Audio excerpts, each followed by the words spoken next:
nama saya Nova Rantebua dengan NIM 1905076071 Prodi Pendidikan Bahasa Indonesia Universitas Sulawarman. Pada video kali ini saya akan menyampaikan materi tentang membandingkan novel Indonesia dan novel terjemahan. Materi yang pertama ada membandingkan novel Indonesia dengan novel terjemahan. Novel adalah salah satu karya sastra berbentuk prosa yang alurnya panjang dengan mengandung rangkaian cerita kehidupan seseorang dan orang di sekitarnya, dengan menonjolkan sifat serta watak pelaku. Novel memiliki alur yang lebih luas dan jelas, perwatakan lebih dalam, dan setting yang beragam. Novel berisi kisah hidup tokoh-tokoh di dalamnya, dengan segala konflik yang dialaminya. Yang pertama ada novel Indonesia. Novel asli Indonesia merupakan novel bercetak yang menggunakan bahasa Indonesia dan pengarangnya asli adalah orang Indonesia, atau novel yang ditulis dalam bahasa Indonesia. Biasanya tokoh cerita menggunakan nama-nama asli Indonesia.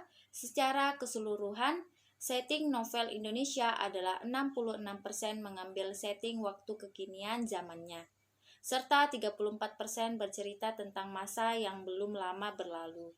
Dengan memahami novel-novel Indonesia, kita mendapatkan suatu gambaran dari suatu proses perubahan sosial dan tata nilai. Pengaruhnya tidak hanya dalam tema-tema tetapi juga dalam struktur. Contohnya novel asli Indonesia adalah Gadis Pantai, Siti Nurbaya, karya Marha Rusli, atau Laskar Pelangi karya Andrea Hirata. Yang kedua ada novel terjemahan. Novel terjemahan adalah novel yang disusun dengan cara menggali bahasa novel luar negeri menjadi berbahasa Indonesia, atau novel yang ditulis dalam bahasa asing oleh pengarang berkembang menjadi bahasa ke dalam bahasa Indonesia. Novel terjemahan merupakan wacana sastra yang berbeda dengan wacana lainnya, karena mempunyai serangkaian makna. Novel terjemahan mempunyai beberapa pembeda, diantaranya terletak pada unsur-unsur pembangun, yakni setting pada novel terjemahan, yang biasanya berada di tempat-tempat atau suasana luar negeri dengan beragam kehidupan yang modern atau klasik. Penokohan dalam novel terjemahan biasanya disesuaikan dengan budaya atau negara asal pengarang. Novel terjemahan tersebut berbeda pada bahasa, adat istiadat, budaya, dan nilai atau ajaran yang terkandung dalam novel terjemahan. Terdapat perbedaan pula, ada unsur ekstrinsik, budaya, adat, bahasa, pendidikan, latar belakang, pengarang, dan nilai. Contoh novel terjemahan adalah Twilight, Harry Potter, dan Holmes, dan lain sebagainya.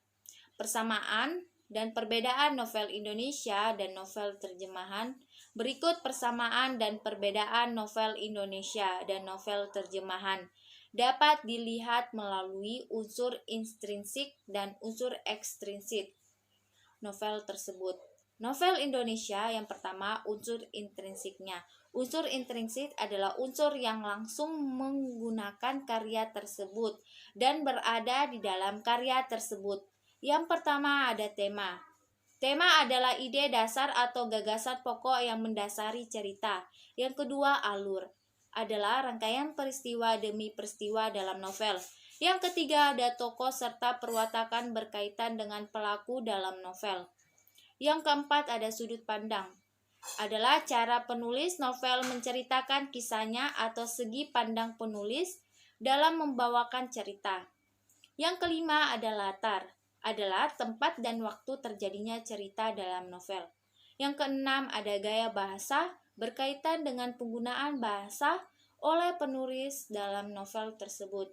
Yang ketujuh ada amanat, adalah pesan yang terkandung dalam novel. Yang kedua ada unsur ekstrinsik.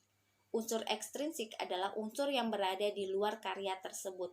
Jadi unsur ekstrinsik ini tidak terhubung secara langsung dalam membangunkan suatu karya. Oleh karena itu, agar dapat menganalisis unsur ekstrinsik suatu novel terjemahan, tentunya harus mencari informasi tentang sosok penulis novel terjemahan tersebut.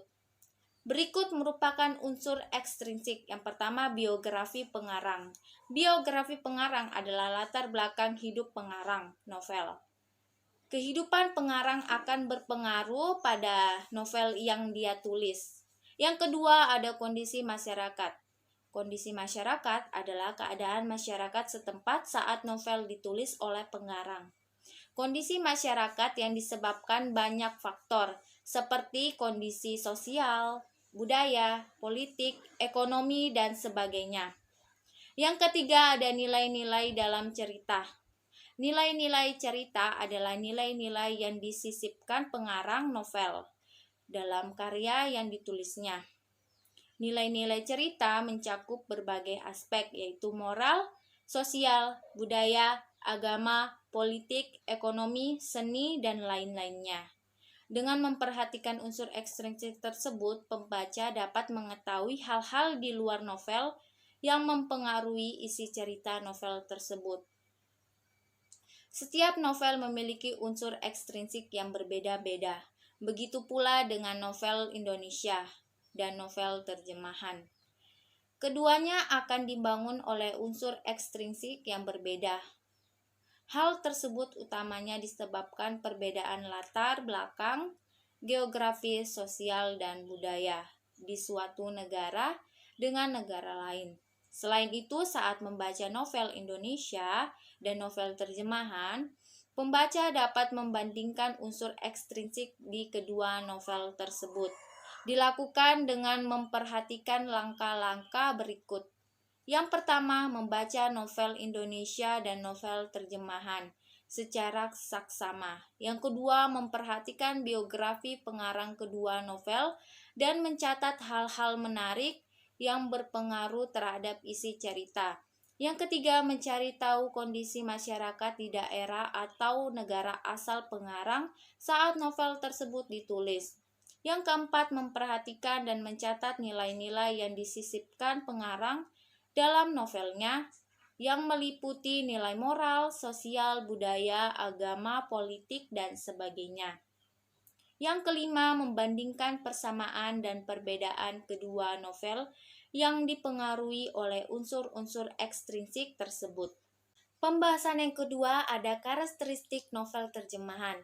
Karakteristik novel terjemahan sebagai berikut. Bahasa yang digunakan biasanya bahasa baku dan tidak mendayu-dayu. Biasanya novel terjemahan lebih banyak kisah khayalan dibandingkan dengan kisah nyata. Menunjukkan atau menampakkan watak dan perilaku tokoh berdasarkan latar belakang sosial budaya, di mana novel tersebut dibuat. Gaya bahasa menggunakan bahasa asal negara. Dalam sebuah novel terjemahan, terkandung ada gaya bahasa yang sulit diterima, karena gaya bahasa tersebut hanya dimiliki negara asalnya. Novel terjemahan terkadang memiliki masalah dalam terjemahan karena di beberapa bahasa, contoh saja bahasa Inggris, ada kosakata yang tidak memiliki arti dalam bahasa Indonesia. Dengan ini, terkadang penerjemah menggunakan kosakata yang mendekati atau hampir sama. Ini yang membuat beberapa maksud kata atau kalimat menjadi diabsurd yang terkadang merusak gaya bahasa asal.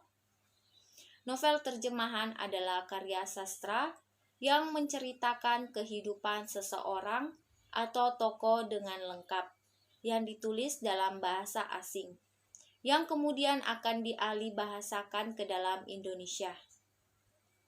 Pembahasan yang ketiga ada novel serius, populer, dan tenlit. Yang pertama ada novel serius. Novel serius adalah novel yang perlu keseriusan dalam membacanya. Pembaca dituntut mengoperasikan daya intelektualnya. Ciri-ciri novel serius yang pertama, masalah percintaan banyak diangkat tapi bukan masalah utama. Yang kedua, masalah kehidupan. amat kompleks, misalnya hubungan sosial, maut, ketuhanan, takut, dan cemas. Yang ketiga, mengungkapkan sesuatu yang baru dengan cara yang baru pula. Yang kedua, ada novel populer. Menurut Rohman tahun 2014, novel populer dimengerti sebagai sebuah karya cerita rekaan yang didasarkan pada permintaan pasar. Karena dasarnya permintaan pasar, maka novel dibuat dengan target menjadi produk yang siap dipasarkan. Ciri-ciri yang terdapat dalam novel populer antara lain: yang pertama, bentuk covernya yang sering menonjol, warna cerah, ilustrasi agak ramai. Yang kedua, dari segi penokohan, menampilkan tokoh yang tidak jelas identitasnya. True di kultur bisa dilihat dari namanya, contohnya Franz Boy dan Android. Latarnya biasanya ditandai dengan latar perkotaan. Yang ketiga, ada novel tenlit. Novel tenlit adalah singkatan dari ten literatur, merupakan sastra populer dengan tema kehidupan remaja, beserta segala macam kisah yang sering dialami oleh remaja pada umumnya. Novel yang ditujukan untuk para remaja ini, biasanya novel jenis ini berisikan tentang kisah atau cerita seputar kehidupan remaja. Segala yang diceritakan dalam novel jenis ini disesuaikan dengan karakter dan tumbuh kembang remaja. Ciri-ciri novel tenlit. Yang pertama, ada penggunaan bahasanya disesuaikan dengan karakter remaja yang biasa disebut bahasa gaul. Yang kedua, ceritanya bertema ringan dan meliputi kehidupan remaja seperti keluarga, sekolah, teman, cita-cita, hingga percintaan. Yang ketiga, konflik-konflik yang biasa terjadi pada remaja. Sekian materi yang dapat saya sampaikan. Semoga apa yang saya sampaikan tadi dapat bermanfaat, dan terima kasih sudah menonton.